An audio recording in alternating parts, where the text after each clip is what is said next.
महाकुंभ में महाभारत, उत्तर प्रदेश में महाकुंभ मेला चल रहा है, जिस पर राजनीतिक सरगर्मियां भी काफी बढ़ गई हैं और विपक्षी पार्टियां तंज कसने में कोई भी कसर नहीं रख रही हैं।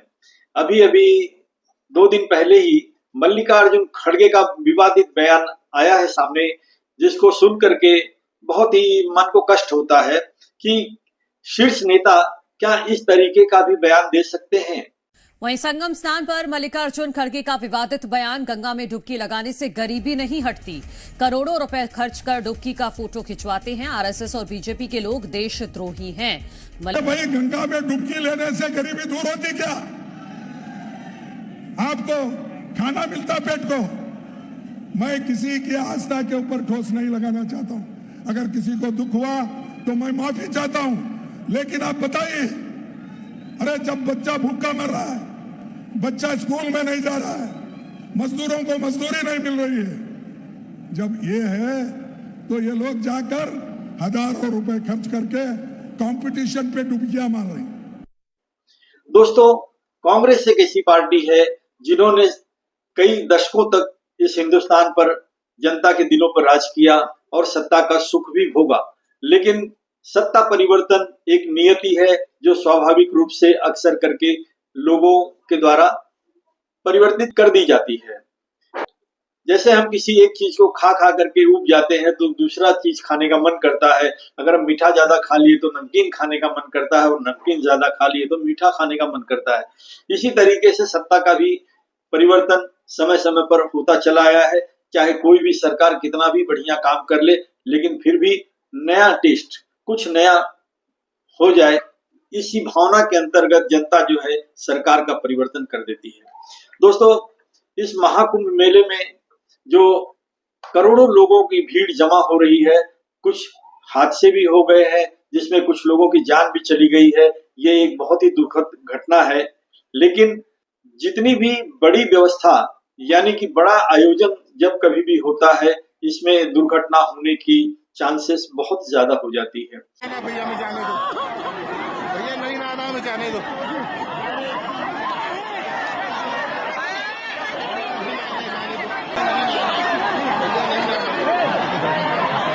कितनी भी व्यवस्था कर ली जाए, फिर भी अव्यवस्था उत्पन्न हो ही जाती है। देखा जाए तो भीड़ के कारण भीड़ ही अव्यवस्थित हो गई, ज्यादा भीड़ होने के कारण ही ये दुर्घटना हुई है।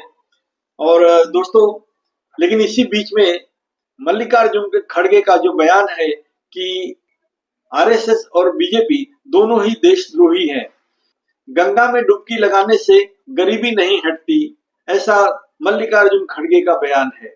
दोस्तों, गरीबी हटे या ना हटे, लेकिन एक जो आस्था है, अगर उनके धर्म की आस्था पर अगर आप चोट करेंगे तो ये बर्दाश्त वे कभी नहीं कर सकते। चाहे धर्म कोई भी हो, सभी का अपना धर्म बहुत प्रिय होता है, लेकिन किसी एक विशेष धर्म के बारे में, जैसा कि मल्लिकार्जुन खड़गे जी ने हिंदू धर्म के बारे में ही कहा है, क्योंकि वहां पर देखा जाए तो सारे हिंदू लोग ही गंगा में डुबकी लगा रहे हैं। और खड़गे जी को ये भूलना नहीं चाहिए कि ये वही लोग हैं जिन्होंने कभी कांग्रेस को अपना वोट दिया था, कांग्रेस को समर्थन दे करके सत्ता बनाई थी। तो दोस्तों, कुछ दशकों के बाद ये सत्ता परिवर्तन हुआ। ये वही कांग्रेसी जनता है जो आज बीजेपी का साथ दे रही है और जिसके कारण बीजेपी सत्ता में है। कभी कभी मन में आता है कि राहुल गांधी इतने अच्छे नेता है, लेकिन जब भी हमारी हमदर्दी उनकी तरफ बढ़ने लगती है तो कुछ ना कुछ ऐसे विवादित बयान आ जाते हैं जिसकी वजह से मन खट्टा हो जाता है। फिर लगता है कि ये लोग अपनी आदतों से, अपने बयानों से बाज नहीं आएंगे, जबकि हमारा मन वापस से कांग्रेस की ओर झुकने लगता है और तभी ये हादसा हो जाता है कि कुछ न कुछ ऐसे खतरनाक बयान आ जाते हैं, दिल के टुकड़े टुकड़े हो जाते हैं, यूं कह लें। तो इसी तरीके से अपने बयानों से, अगर अपने बड़बोलेपन की वजह से अगर जनता का दिल तोड़ते रहेंगे तो जनता कांग्रेस को क्या दोबारा सत्ता में लाएगी? ये एक सबसे बड़ा सवाल है। कांग्रेस अगर अपनी जमीन तलाश रही है तो उनको ये भी देखना चाहिए कि जिस जमीन पर उन्होंने कभी सत्ता का सुख भोगा था, वहां के जो लोग थे वो उनके अपने ही थे, यानी कांग्रेस को ही मत दे करके कांग्रेस को सत्ता का सुख भोगने का अवसर दिया था। लेकिन कुछ अंतराल के बाद कुछ नीतियां ऐसी रही होंगी जो जनता को पसंद नहीं आई और जनता ने अपना मत भाजपा को दिया और आज की तारीख में भाजपा सत्ता का सुख भोग रही है। सुख भोगना शायद ये भी गलत होगा, क्योंकि सत्ता का सुख भोगना मेरे ख्याल से एक तरीके से कांटों की कुर्सी होती है। इस कुर्सी पर बैठने के बाद में बहुत सारी जिम्मेदारियां आ जाती हैं, तो मुझे लगता है ये सत्ता का सुख भोगने जैसी शब्दावली ठीक नहीं है। लेकिन फिर भी सत्ता में जो सरकार है, विपक्षी हमेशा यही कहती है कि सत्ता का सुख भोग रही है बीजेपी।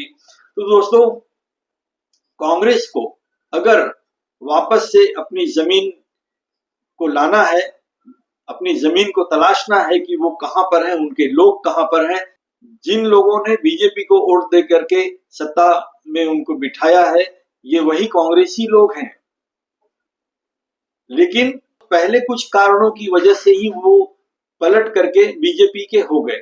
आज अगर आपको उनकी घर वापसी करना है तो दोस्तों आपको इस तरीके का बयान नहीं देना चाहिए, क्योंकि इस तरीके के बयान से उन्हें और ठेस पहुंचती है। उन्हें लगता है कि हमारे कांग्रेस के शीर्ष नेता जब इस तरीके से बोलेंगे तो कार्यकर्ताओं की तो बात ही निराली है।